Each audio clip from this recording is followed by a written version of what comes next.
नमस्कार दोस्तों, उम्मीद है आप सब लोग अच्छे होंगे। आपका पढ़ाई बेहतरीन तरीके से चल रहा होगा।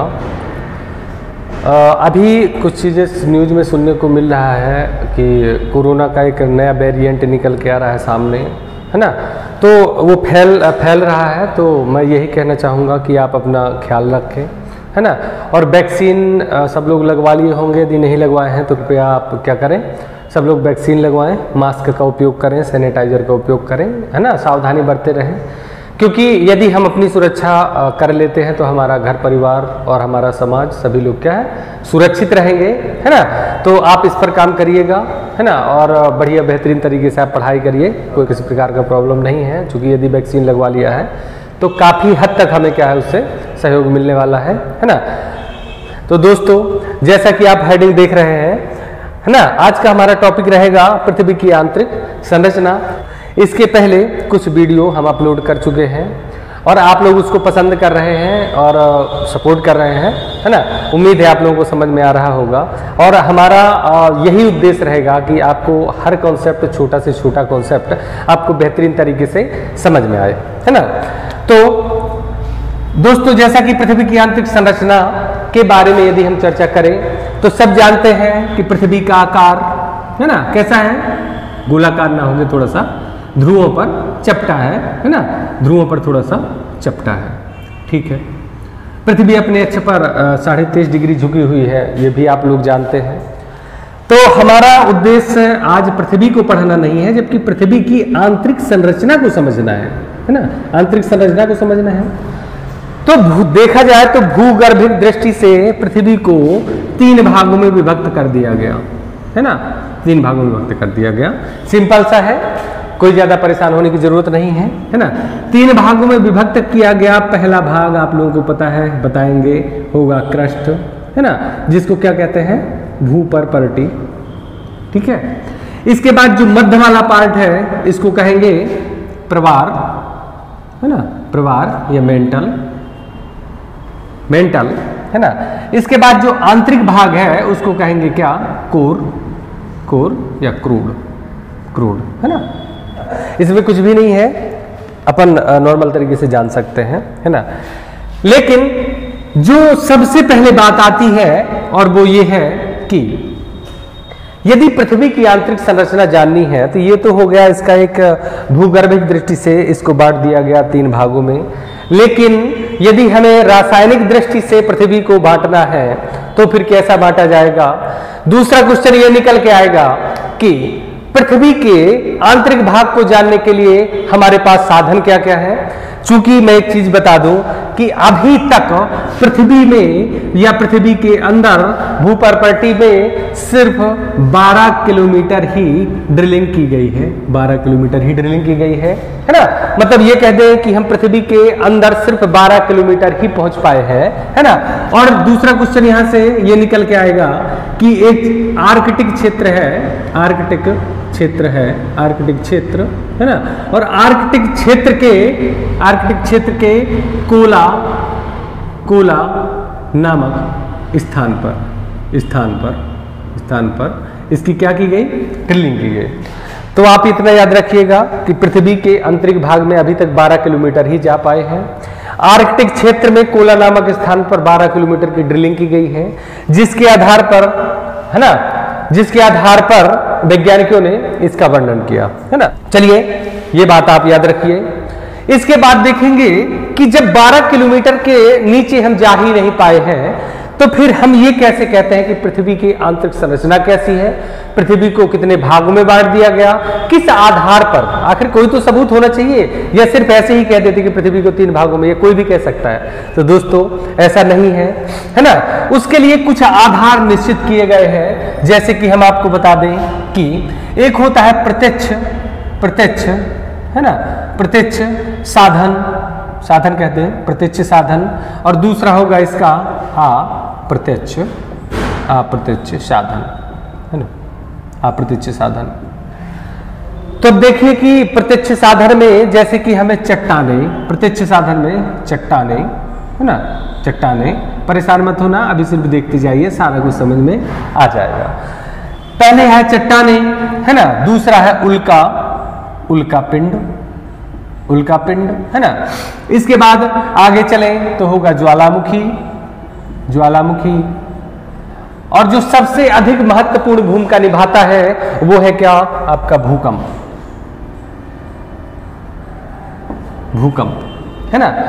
तो अपन को इन चीजों के माध्यम से पृथ्वी की आंतरिक संरचना का पता चलता है। कैसे, देखना, चूंकि 12 किलोमीटर के नीचे जा नहीं पाए हैं, 12 किलोमीटर की गहराई के नीचे जा नहीं पाए हैं, है ना, तो हम लोग इनका सहारा लेते हैं। सबसे पहले देखिए कि चट्टानों से कैसे पता चलता है कि पृथ्वी की आंतरिक संरचना कैसी है ना। आपको पता होगा कि पृथ्वी के आंतरिक भाग में या मध्य वाले भाग में लावा भरा हुआ है ना, मैग्मा भरा हुआ है, मैग्मा भरा हुआ है ना। तो ये देखिए कि जब ज्वालामुखी उद्गार होता है, जब ज्वालामुखी उद्गार होता है तो उससे पृथ्वी के आंतरिक भाग में पाए जाने वाला मैग्मा बाहर निकल कर आता है ना, बाहर निकल कर आता है ना।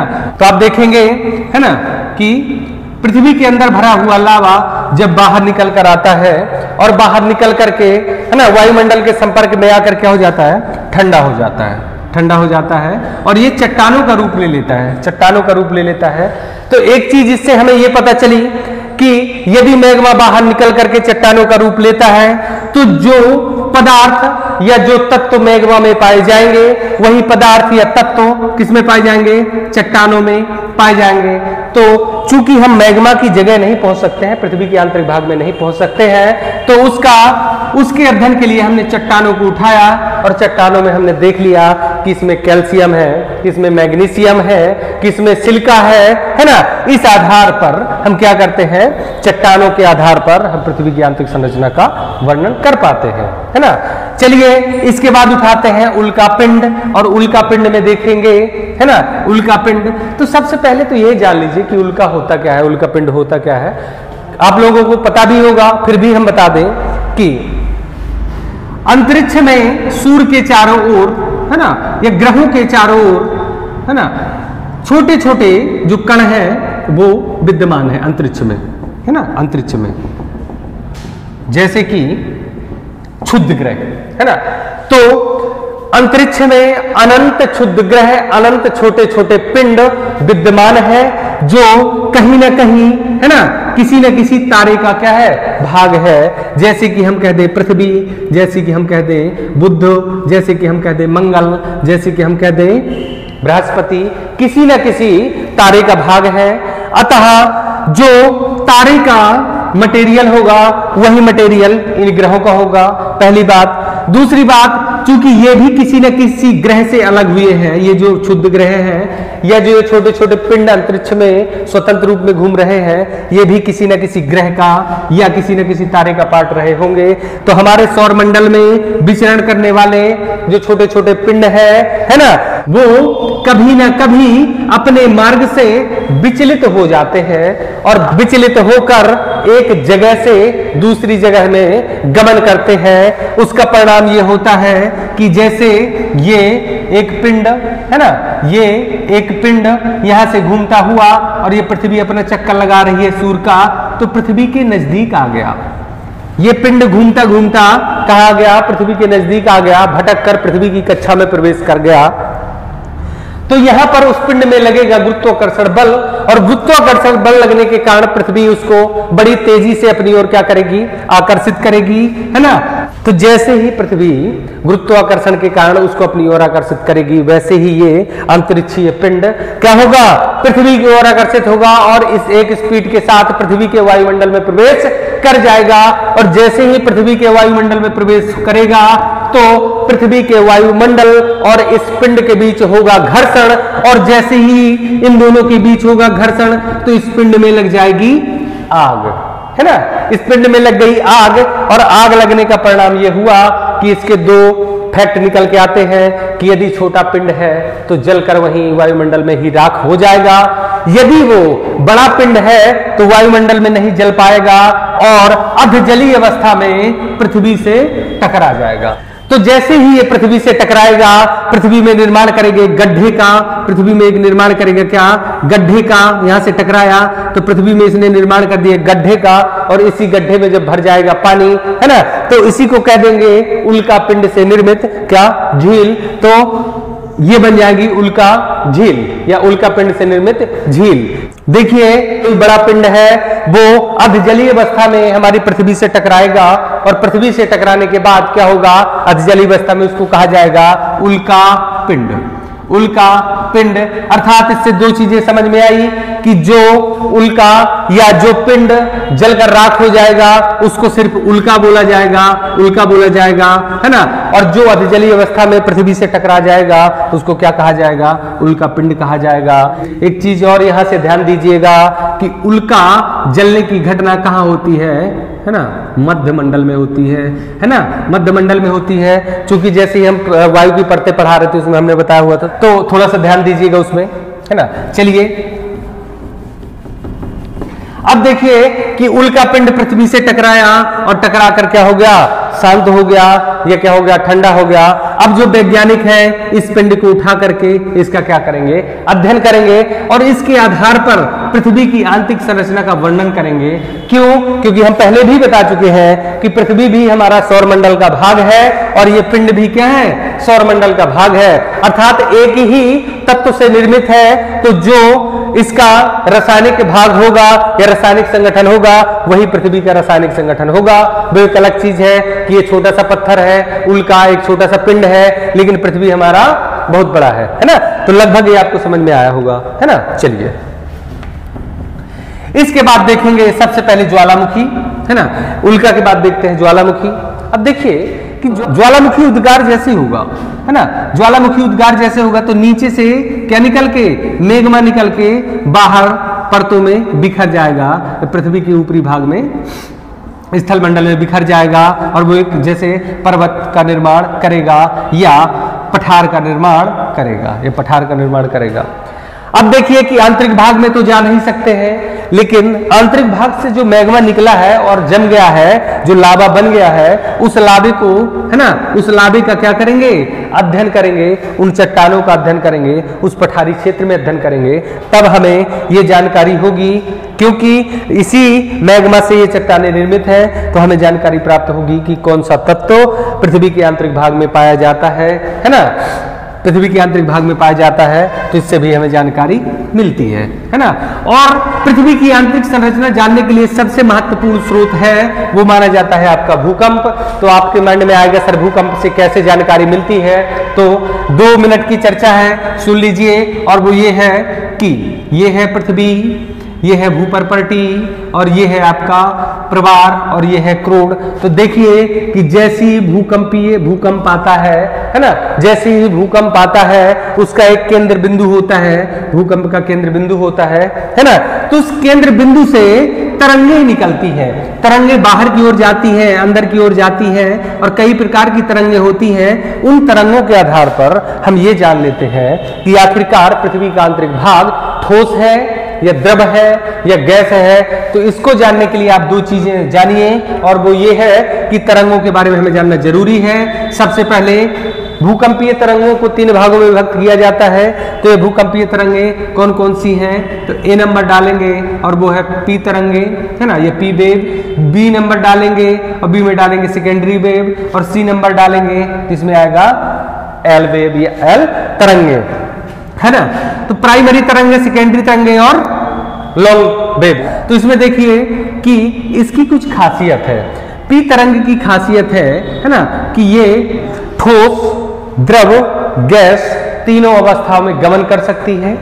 बोले सर सेकेंडरी है, तो इसका भी एक विशेषता है कि ये सिर्फ ठोस में क्या करेगी, गति करेगी, और जो एल है वो कहाँ, पृष्ठीय भाग में गमन करती है। यहाँ से क्वेश्चन और कभी कभी पूछ लिया जाता है कि P किस प्रकार की तरंगे हैं, तो आप लगाएंगे अनुदैर्ध्य तरंगे, है ना। इसके बाद ठोस, ये S तरंगे पूछ लिया जाता है, तो आप लगाएंगे क्या, अनुप्रस्थ तरंगे, है ना, चलिए, हमारा उद्देश्य पढ़ना नहीं है, सिर्फ जान लीजिए। अब बोले सर इनसे पता क्या चलता है? आखिर ठीक तो है, भूकंप ठीक है, भूकंप से निर्मित तरंगे ठीक है, लेकिन हमें इनसे पता क्या होगा? तो देखिए, वैज्ञानिक इन पर नजर गड़ाए रहते हैं कि जब भूकंप आता है तो वो उसके अध्ययन पे जुट जाते हैं, तो उनको पता चलता है कि जो पी तरंगे हैं, ठोस, द्रव और गैस तीनों अवस्थाओं में चलती है। तो ये गैसें, ये जो तरंग है, ये तरंग यहां से निकलकर, और इसका अध्ययन कुछ इस भाग में भी कर लिया जाता है, इसका अध्ययन इस भाग में भी कर लिया जाता है ना। तो ये हो गई कौन सी? पी तरंगे। अब आती है बात एस तरंग की। तो एस तरंग सिर्फ ठोस में गति करती है। तो देखिए कि भूपर्पटी के क्षेत्र में भूकंप जोन है, और उस भूकंप केंद्र से, भूकंप जोन से तरंगे निकलकर नीचे की ओर आती हैं, और जहां तक भूपर्पटी वाला ठोस एरिया है वहीं तक इस तरंगों को देखा जाता है। इसके बाद ये तरंगे विलुप्त हो जाती हैं, अर्थात इनसे अनुमान लगाया जाता है कि ये तरंगे सिर्फ ठोस में गति कर सकती हैं, अतः इसका ऊपर वाला भाग ही ठोस है, नीचे वाला भाग द्रवित है या द्रव अवस्था में है ना। इस आधार पर पृथ्वी की आंतरिक संरचना का वर्णन करते हैं, है ना। चलिए, उम्मीद करते हैं ये चीजें आपको समझ में आ गई होंगी। आप नोट करते जाइएगा, है ना, नोट करते जाइएगा, हमेशा काम में आएगा आपके। जो स्टूडेंट ऑफलाइन क्लास कर चुका है उसके लिए बेहतरीन रिवीजन की क्लास होगी, है ना। बाकी आप लोग पढ़ ही रहे हैं तो हम आपसे आग्रह करेंगे कि थोड़ा सा क्या करें, नोट्स बना लें, सारी चीजें आप नोट करते चले, है ना। चलिए, तो ये तो जान लिया हमने कि पृथ्वी की आंतरिक संरचना जानने के साधन कौन कौन से हैं, लेकिन अब जानेंगे हम, है ना, कि पृथ्वी की आंतरिक संरचना है कैसी। उसके लिए और जान लीजिए कि ये चीज आप देख चुके हैं, है ना। सबसे पहले हम देखेंगे कि पृथ्वी को हम 3 भागों में विभक्त कर देंगे, है ना, 3 भागों में विभक्त कर देंगे, है ना। ऊपर का भाग क्या होगा? भूपर्पटी लिख चुके हैं। बीच का भाग प्रवार, और आंतरिक भाग क्या होगा? आंतरिक भाग क्या होगा? क्रोड होगा, है ना, क्रोड होगा। चलिए, एक चीज मैं आपको बता दूं कि जो भूपर्पटी का गहराई है, जो भूपर्पटी का गहराई है, ये भूपर्पटी है हमारी, और इसकी गहराई जो है ना, वो सतह से 32 किलोमीटर की आंतरिक सतह तक है ना। तो भूपर्पटी का जो गहराई है या चौड़ाई है वो 32 किलोमीटर है। भूपर्पटी की और बात करें, है ना, तो भूपर्पटी से क्वेश्चन आता है कि भूपर्पटी में पाया जाने वाला सबसे ज्यादा तत्व कौन सा है? तो वो होगा कौन सा? ऑक्सीजन लगभग 46% है ना। ऑक्सीजन लगभग 46% है। लेकिन आप कंफ्यूज मत होना दोस्तों, क्यों? क्योंकि आता है कि पृथ्वी में सर्वाधिक पाया जाने वाला तत्व कौन सा है? तो पृथ्वी में लगाएंगे आप कौन सा? पृथ्वी में लगाएंगे आप लोहा, है ना, लोहा। लेकिन यदि सिर्फ भूपर्पटी में पूछा जाता है तो वो होगा ऑक्सीजन O2, जिसका परसेंट है 46%। चलिए, है ना। इसके बाद एक चीज और आपको जानना जरूरी है, और वो ये कि यदि हम पृथ्वी के पृष्ठीय भाग से पृथ्वी के आंतरिक भाग में जाते हैं तो बहुत ज्यादा क्या हो जाता है? तापमान बढ़ जाता है, तापमान होता है, और तापमान होने की वजह से ही ड्रिलिंग करना संभव नहीं हो पाया है। क्योंकि आप देखेंगे कि पृथ्वी के केंद्र में, है ना, तापमान 5000 डिग्री सेंटीग्रेड होता है, 5000 डिग्री सेंटीग्रेड होता है ना। इसको आप नोट करेंगे। और दूसरा पॉइंट इसमें ये करेंगे कि यदि पृथ्वी के आंतरिक भाग में जाते हैं तो प्रति 32 मीटर, है ना, प्रति 1 डिग्री सेंटीग्रेड की क्या होती है? प्रति 1 डिग्री सेंटीग्रेड की क्या होती है? तापमान में बढ़ोतरी होती है ना, बढ़ोतरी होती है। अब एक चीज आप ये कहेंगे कि सर पृथ्वी का त्रिज्या, है ना, पृथ्वी का त्रिज्या कितना है? 6371 किलोमीटर है, 7100 किलोमीटर है।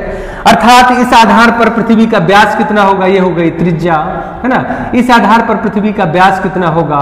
तो व्यास कितना होगा? इसका जस्ट दुगुना कर दीजिए तो होगा कितना हो जाएगा? 2, है ना। 7 दूनी 14 की 4 हाथ से लगाइए 1, है ना। इसके बाद 3 3 6 1 7 और 6 6 12, है ना, 12। व्यास होगा 12742 किलोमीटर। तो ये पृथ्वी का व्यास है और ये पृथ्वी की क्या है? त्रिज्या है।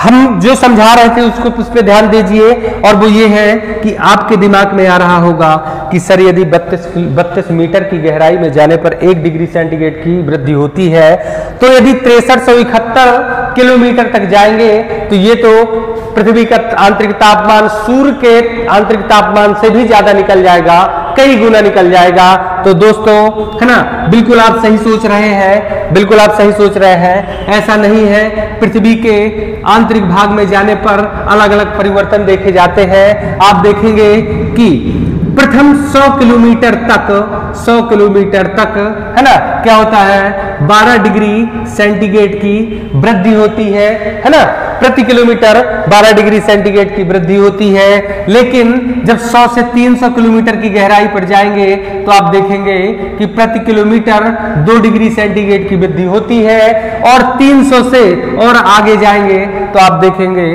कि प्रति किलोमीटर 1 डिग्री सेंटीग्रेड की क्या होती है, वृद्धि होती है। इस आधार पर वैज्ञानिकों ने अनुमान लगाया कि पृथ्वी के आंतरिक भाग का तापमान 5000 डिग्री सेंटीग्रेड है ना। तो उम्मीद करते हैं आपको समझ में आया होगा, है ना। चलिए इसके बाद एक पॉइंट और मैं आपको बता दूं कि जैसे आंतरिक भाग का मैंने तापमान बताया कि 32 मीटर प्रति डिग्री सेंटीग्रेड की वृद्धि होती है, लेकिन आपके दिमाग में ये जरूर आया होगा कि यदि पृथ्वी से ऊपर जाए, आंतरिक भाग का तो पता चल गया कि सर इतना है, लेकिन यदि पृथ्वी के ऊपर हम जाएं, वायुमंडल में ऊपर जाएं या पृथ्वी से सतह से ऊपर जाएं, तो फिर तापमान में क्या प्रभाव पड़ता है। तो हमने एक लेक्चर में बताया था आपको कि यदि पृथ्वी से ऊपर जाते हैं तो प्रति 165 मीटर की ऊंचाई पर 1 डिग्री सेंटीग्रेड की क्या हो जाती है, कमी हो जाती है, 1 डिग्री सेंटीग्रेड की कमी हो जाती है ना। चलिए ये चीज आपको समझ में आ गया होगा, है ना। चलिए अब देखेंगे अगला, और वो ये कि पृथ्वी का अनुप्रस्थ काट, और अनुप्रस्थ काट के आधार पर हम इसका लंबाई, चौड़ाई, इसका मटेरियल, इसका घनत्व, है ना, ये सारी चीजें इसमें अनुप्रस्थ काट में देखेंगे। देखिए दोस्तों, एक जो वीडियो है वो बहुत यदि लंबा स्ट्रेंथ का हो जाता है तो थोड़ा सा मैं ये कह दूं कि मेरे अनुसार ये थोड़ा सा बोरिंग हो जाता है। तो बेहतर है कि छोटे छोटे पार्टों में उसको विभक्त कर दिया जाए, जैसे कि 40-45 मिनट का एक वीडियो है, उसको 2 भागों में विभक्त कर दिया जाए, अर्थात 22-22 मिनट का क्या होगा, वीडियो आ जाएगा। तो इसमें यहीं तक, इसके बाद का जो दूसरा पार्ट है जस्ट मैं इसके बाद अपलोड करने वाला हूं, है ना। तो उसमें देखेंगे कि इसका आंतरिक भाग की संरचना, जिसमें नीफे, है ना, नीफे, सीमा, सियाल को देखेंगे। इसके बाद इनकी लंबाई चौड़ाई देखेंगे। इसके बाद असंबद्धता क्षेत्र कौन से कहलाते हैं, मोह संबद्धता क्या होती है, गुटेनबर्ग असंबद्धता क्या होती है ना। इसके बाद लेहमन असंबद्धता क्या होती है, इसके बारे में भी अपन को चर्चा करनी है ना। कौन सा पार्ट कितने मोटाई तक है ना, कितने मोटाई तक है, ये भी अपन इसमें चर्चा करने वाले हैं। कौन से पार्ट में कौन से तत्व पाए जाते हैं, कौन सा पार्ट अम्लीय पार्ट कहलाता है, ये कौन सा क्षेत्र अम्लीय क्षेत्र कहलाता है, कौन सा क्षेत्र क्षारीय क्षेत्र कहलाता है, पृथ्वी के आंतरिक भाग में क्या है, पृथ्वी का आंतरिक भाग कैसे काम करता है ना। ये सब चीजों के बारे में चर्चा अगले वीडियो हम करने वाले हैं, है ना। तो उसको देखना ना भूलें, क्योंकि ये वीडियो और वो वीडियो जब कंप्लीट आप दोनों वीडियो देख लेंगे तो फिर, है ना, पूरा कॉन्सेप्ट आपका क्लियर हो जाएगा, है ना। तो चलिए इसको यहां से एंड करते हैं, अब बाकी अगले वीडियो में होगा, है ना। चलिए धन्यवाद।